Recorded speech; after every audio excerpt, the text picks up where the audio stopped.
Hello and welcome to this video in which I'd like to give you my top 18 for Benidormfest 2026.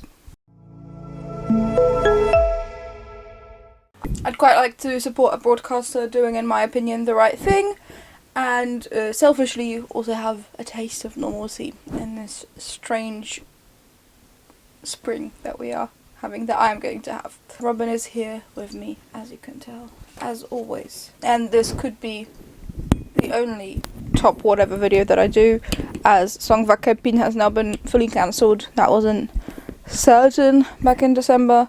And I also wanted to talk about the hashtag for Benidormfest. It says hashtag El Festival que quieres, meaning hashtag the festival that you want. And I don't know if that's being shady or if there's another reason that that could be there. I don't actually understand enough Spanish or Spanish culture to fully know.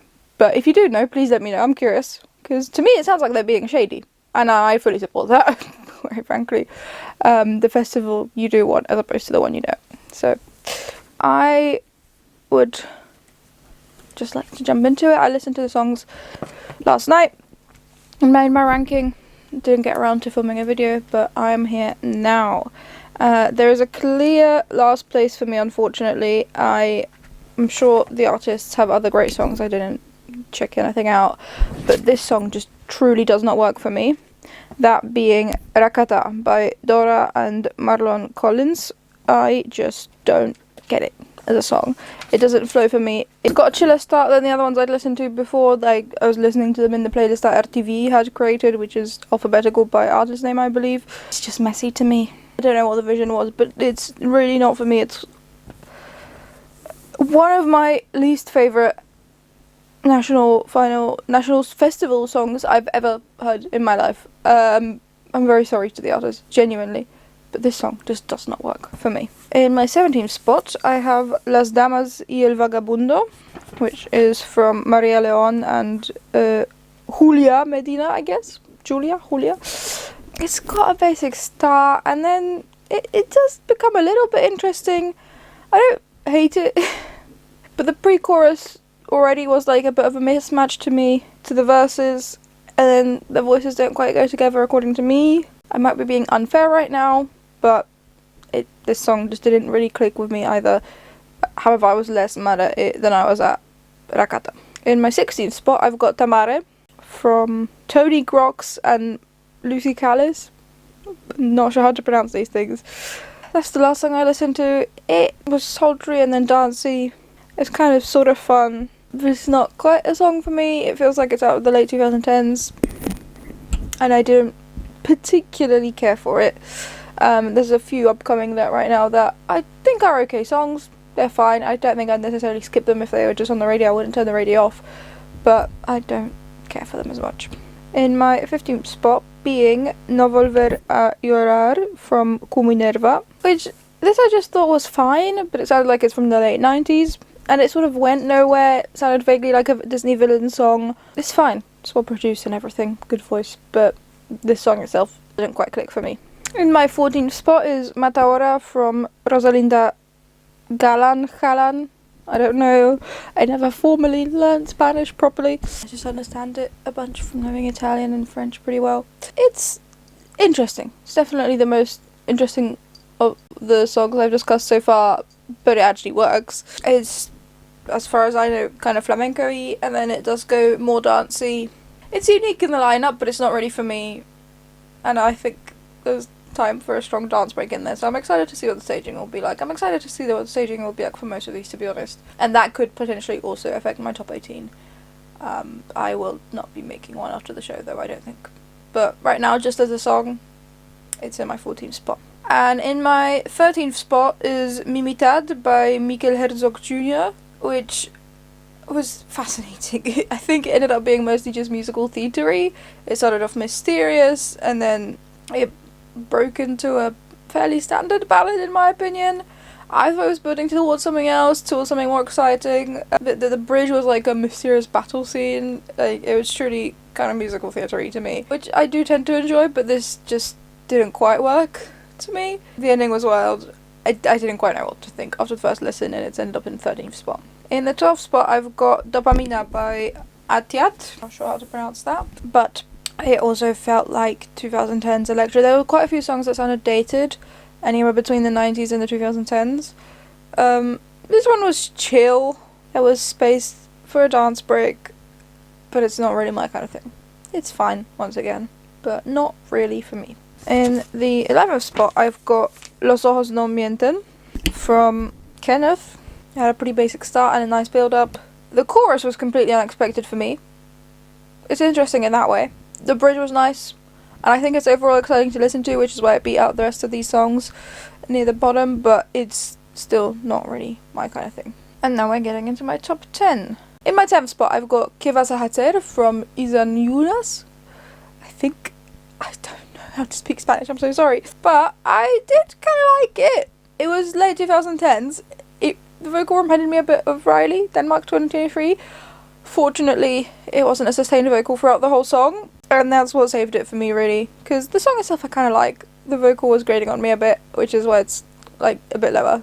If I enjoyed the vocal more, I think it would have been closer to around 5th. Yeah, some points did get knocked down for a slightly, to me, annoying vocal.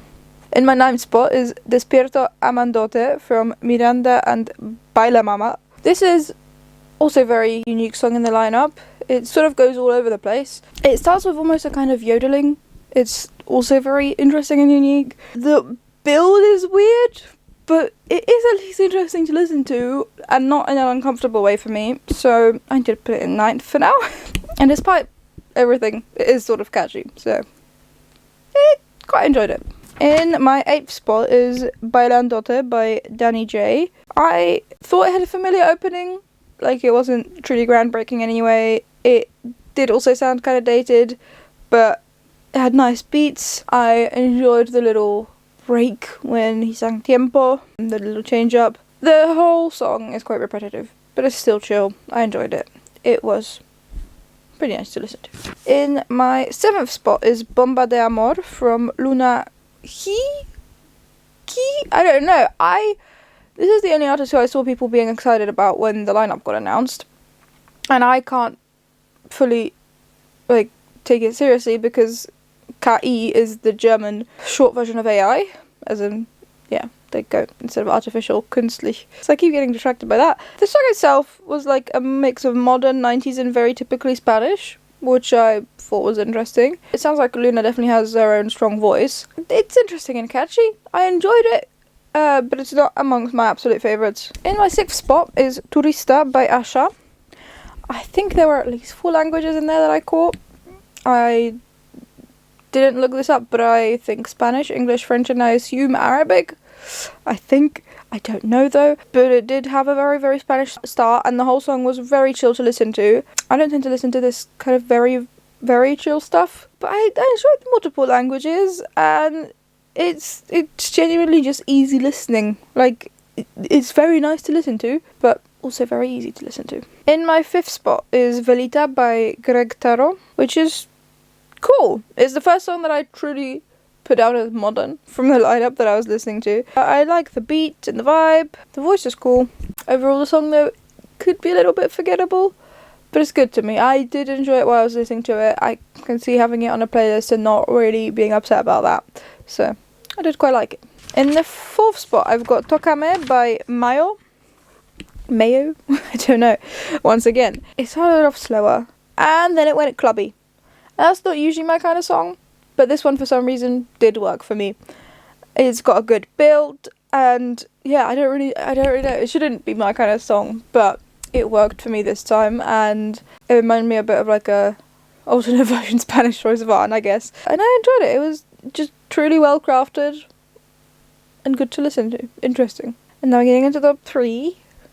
In the 3rd spot, not really sure how I'm meant to pronounce this because it sometimes got asterisks in it because the word is maybe a bit rude, but Sobran Glip As, I guess I'm gonna say.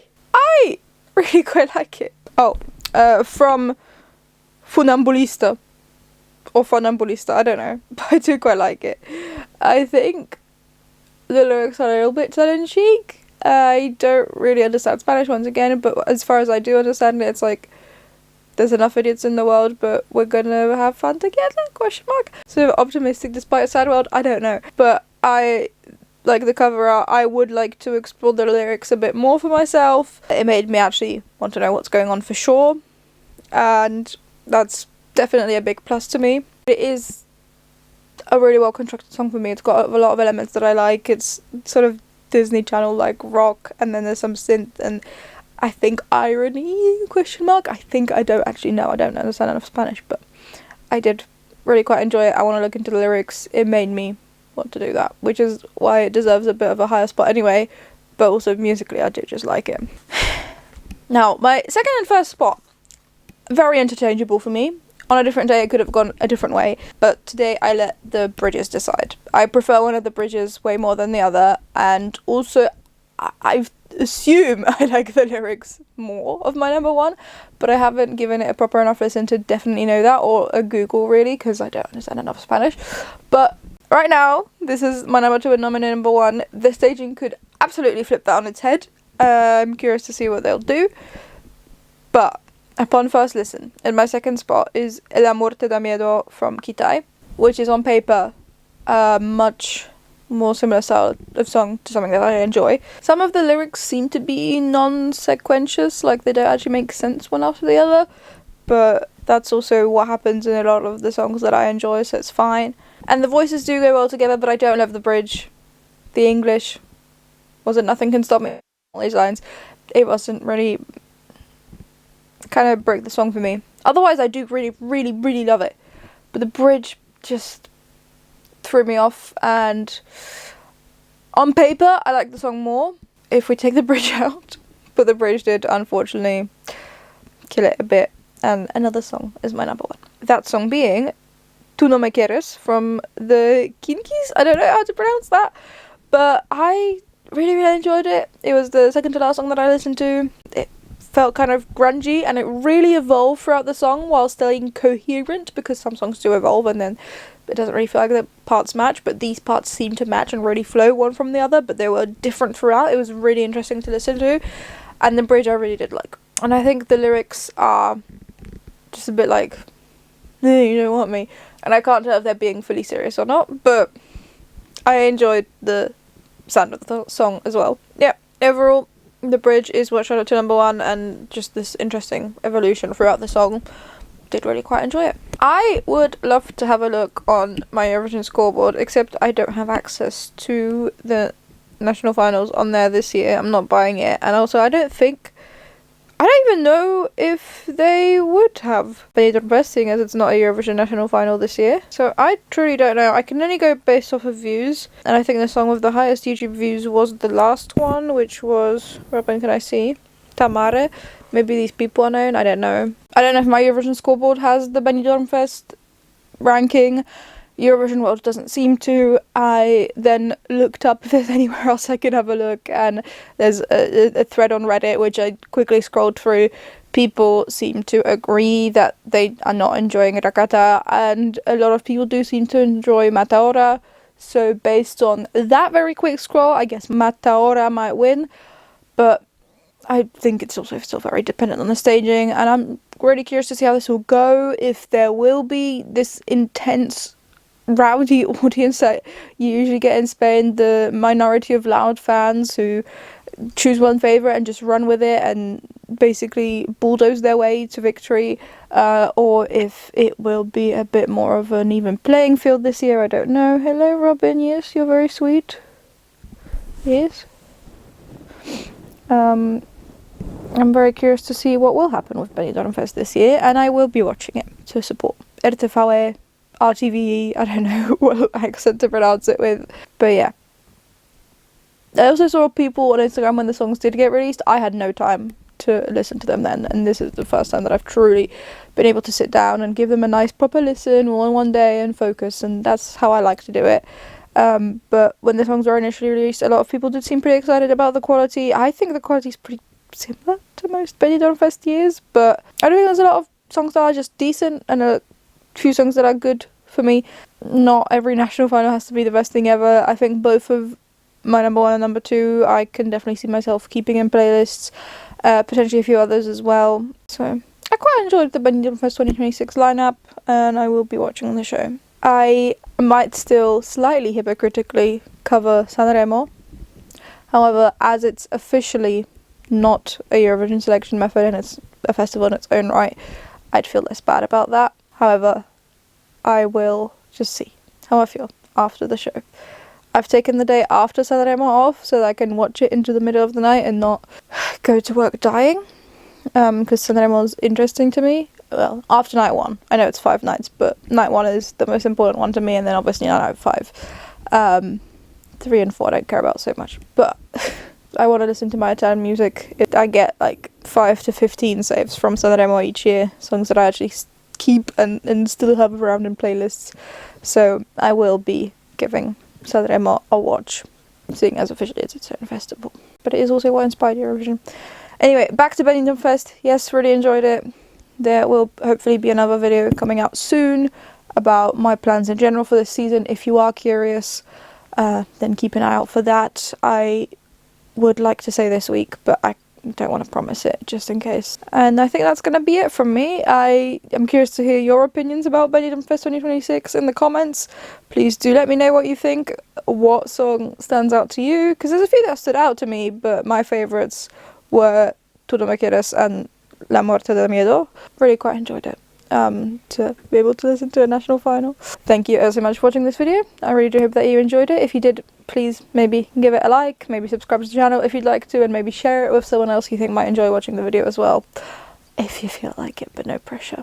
And if you subscribe, what can you expect? Difficult to say. It is a turbulent time for me, but I will be covering definitely some music from across Europe in the coming months, and we'll see how much of that is Eurovision based or not. Probably very little. But Joker are definitely going to play a big role, so if you like them, stick around. That's it. Thank you ever so much for watching this video once again. See you in the next one if it ever comes across your feed. Bye!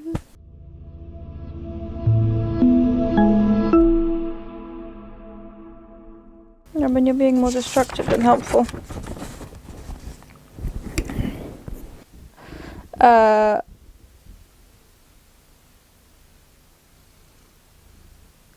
Or even 2, 3, and 4.